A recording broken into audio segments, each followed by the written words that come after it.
Some analysts say this is Xiaomi's secret sauce, and a part of the business that will only grow as the company sells more phones and gadgets in India, Indonesia and the rest of the world. By Shelly, Banjo and Lulu. Yilun Chen investors hadn't even sifted through Xiaomi Corp's 597-page filing for an initial public offering last week when doubts over the smartphone maker's lofty valuation figures began percolating. People close to the deal had built up the idea that Xiaomi could raise at least $10 billion at a valuation of $100 billion, which would make it the biggest global offering since Alibaba Group Holding Limited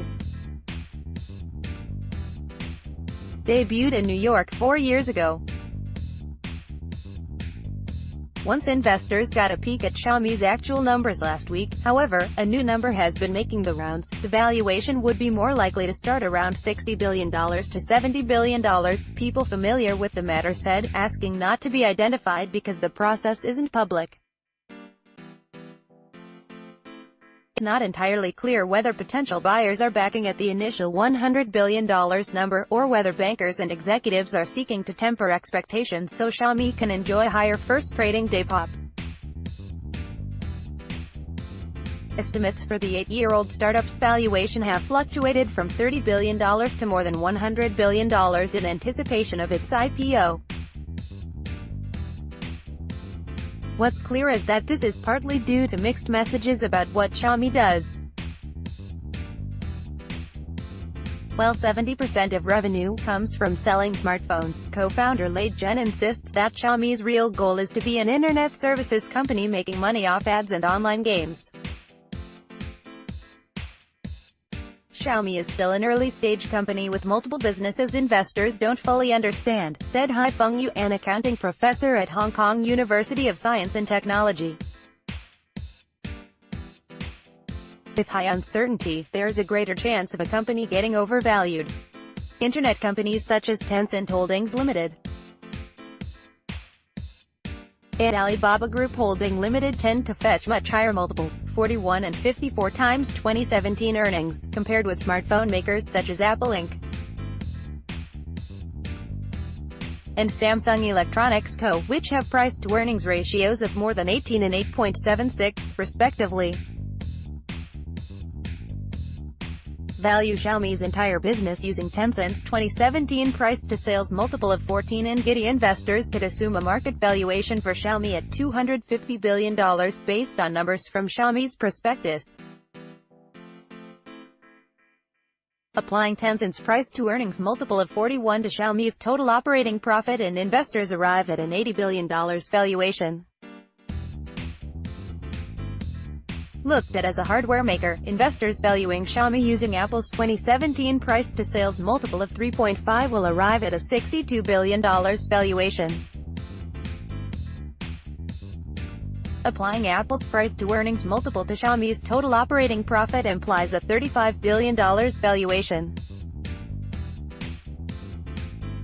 To be sure, those numbers all apply to 2017 financial figures, and investors buying into an IPO will be calculating their own valuations based on their expectations for Xiaomi's future growth potential. Xiaomi's prospectus confirmed it doesn't make much profit off its mobile phones and plans to limit its hardware profit margin at 5% in the future so it can lure in more customers and get them to use its web browser, games, videos, and financial services. Xiaomi's web services and ad business generated 9.9 billion yuan, $1.6 billion, at a 60% gross profit margin last year.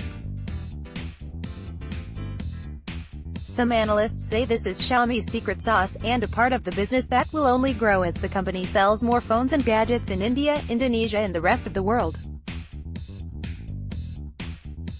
Directors point out that internet services are less than 10% of Xiaomi's business today.